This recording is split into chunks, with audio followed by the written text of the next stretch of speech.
Wait, which one should I which one should I do?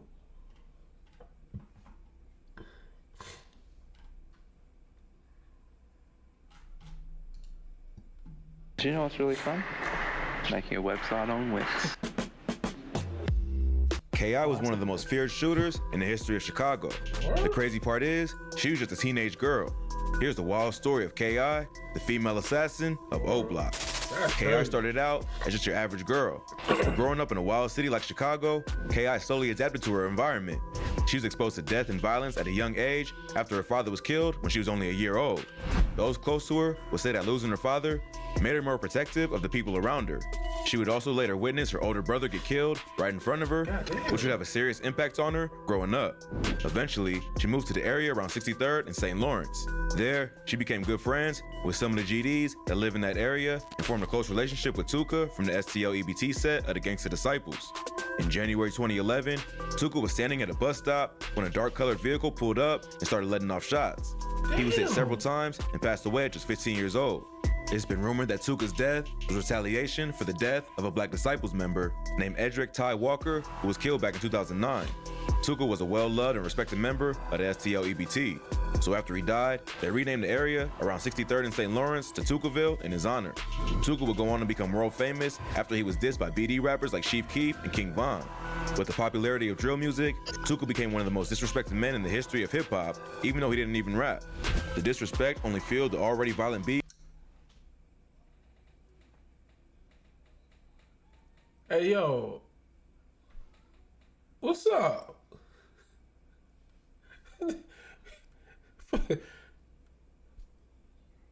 This shit sound crazy as hell. Than this? How much worse does it get than this? What the fuck?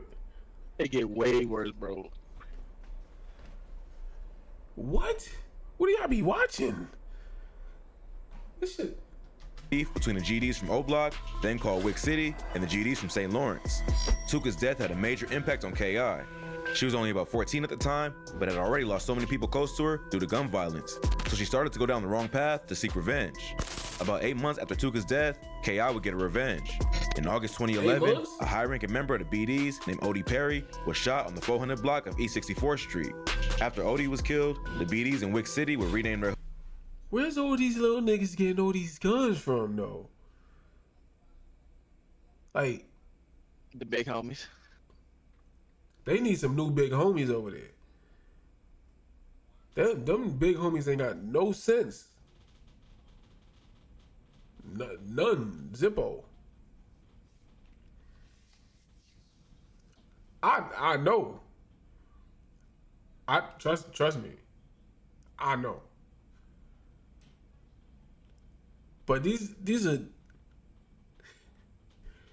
He just said she was 14 though.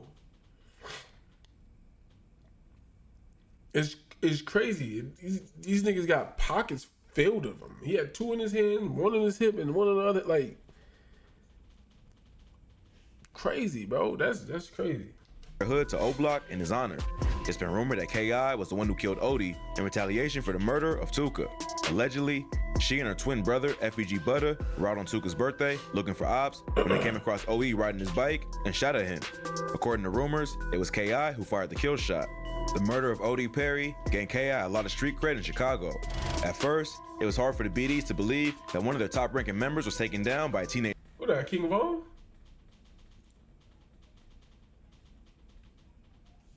That's King Von? Girl. Yeah. But as K.I. continued to build a name in the streets, they were forced to accept what happened. After killing OD, K.I. got even deeper into the street life. She became known for shooting at ops, which included members of 600 and O Block. So, even though she was a female, she was becoming a problem to the BDs and was one of their biggest. Oh, she dead too? Yeah, she did.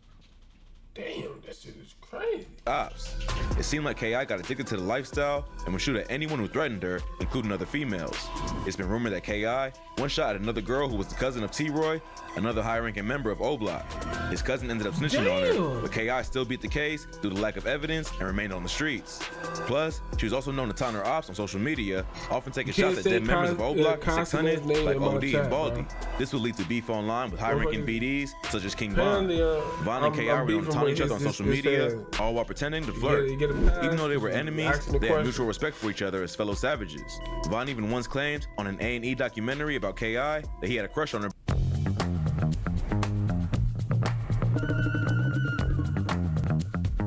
back in the day, but many believe that he was trolling and using mental tactics to gain the upper hand. Even though they both respected each other as shooters, they were still ops, and if either one of them got caught lacking in public, all bets were off. As time went on, KI would continue to build a name in the streets. At one point, members of a set called 800, who were beefing with Tukaville, caught KI alone and beat her up. In response, KI went to their block and shot at several 800 members. Then, a week later, FBG Zuck's house was shot up by 800, which added fire to the beef between the two sets. Then, on June 24th, 2012, a 13-year-old from the Jarrell City neighborhood named Taekwon Tyler was killed. Taekwon was at a house party with his sister when a gunfight broke out and shots went off. He ended up getting hit with a stray bullet and passed away. A dude affiliated with Jarrell City named Nishan Flowers was later arrested for the murder and sentenced to 55 years in prison. Taekwon was KI's cousin, and she was at the party to witness him get killed.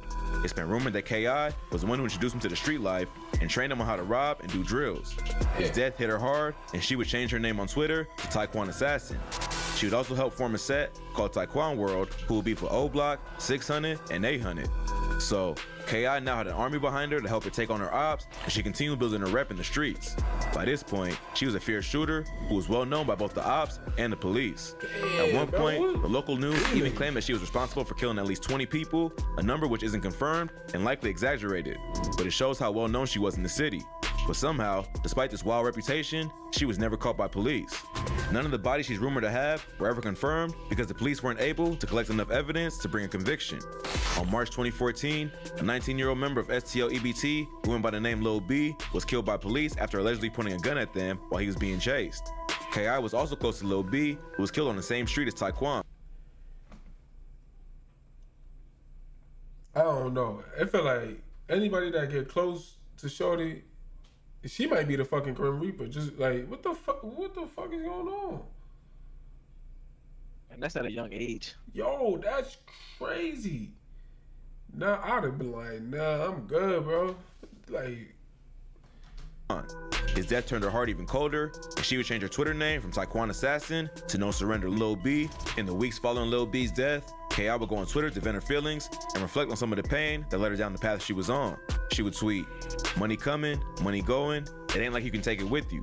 In the end, we die. And I didn't see too many of my in a casket." So it seemed like KI was in a pretty dark place, and all the pain of losing her friends and family members in the streets is what turned her into such a savage killer. After Lil B's murder, KI hit the streets to take her pain out on the first op she could come across. That ended up being a dude named Blood Money from the BD set Front Street, the cousin of Chief Keef. Blood Money was standing outside his home on the 5600 block of South Elizabeth Street when he was shot in the chest. His cousin, Darnell Patton, was also shot in the stomach, but later pulled through. Blood Money was just 30 years old and the father of 5 children. Just 2 weeks before he was killed, he had signed a deal with Interscope Records, so his death was a major loss to O-Block. wait, hold on. He got cleaned up by a little nigga? That's crazy. Nigga got cleaned up by a little nigga. It's crazy. You got caught locking. Oh, by a little nigga is crazy. Rumors quickly started going around that KI was the one responsible for Blood Money's death. Even though she was already hated by the BDs, this murder put an even bigger target on her head. Less than 24 hours later, KI would be shot and killed in the Woodlawn neighborhood. Around 3:30 p.m. on April 11, 2014, KI, along with FBG Butter and another friend, were walking to the house of FBG Wooski to get lunch. KI had recently revealed her location on Twitter, which must have been seen by her ops. While they were walking, a shooter in a gray hoodie approached them and started letting off shots before hopping into a getaway car. All 3 were hit, and KI ended up getting shot 9 times in the jaw, neck, and chest. She was rushed to the hospital, but pronounced dead around 5:43 p.m. The murder of K.I. remained unsolved for many years, damn. but the word on the street was that it was done by O-Block members T-Roy, Big A, and even King Von. The day after K.I. was killed, a bunch of dudes from FBG, including Lil J, FBG Butter, and Wooski, shot up O-Block. Both Big A and T-Roy would later be killed by members of the GDs in retaliation for K.I.'s death. But for years, King Von managed to escape both the ops and the police. But Von would end up being killed in unrelated beef after bumping into Quando Rondo in November 2020. After his death, police will reveal that Von was the primary suspect in the murder of K.I. In July 2021, a police report about K.I.'s murder leaked to the internet, which listed Davon Bennett, aka King Von, as the primary offender believed to be responsible for the murder of Jakara Barnes. According to the paperwork, Von was brought in for questioning, but later released. He provided 2 different alibis for the night of the shooting, but neither confirmed where he was exactly when the shooting happened. He also agreed to take a polygraph test, but never actually went through with it. Despite the cops' suspicions, the DA refused to prosecute, and the case was never officially solved. So it seems like someone leaked the paperwork to confirm the rumors that Von was the one who took out the notorious K.I. Sadly, the story of K.I. isn't all that uncommon, except for the fact that she was a girl. Plenty of teenagers growing up in a city like Chicago turn to the streets after witnessing people close to them get killed. The only thing unique about K.I.'s situation was that she started out as an innocent teenage girl, but quickly transformed into a ruthless shooter. Police believe that she was involved in dozens of shootings and several murders, even though she was only 17 when she died. But like many kids from the South Side, K.I. was forced to adapt to her environment and unfortunately never got a chance to make it out of the streets. Damn.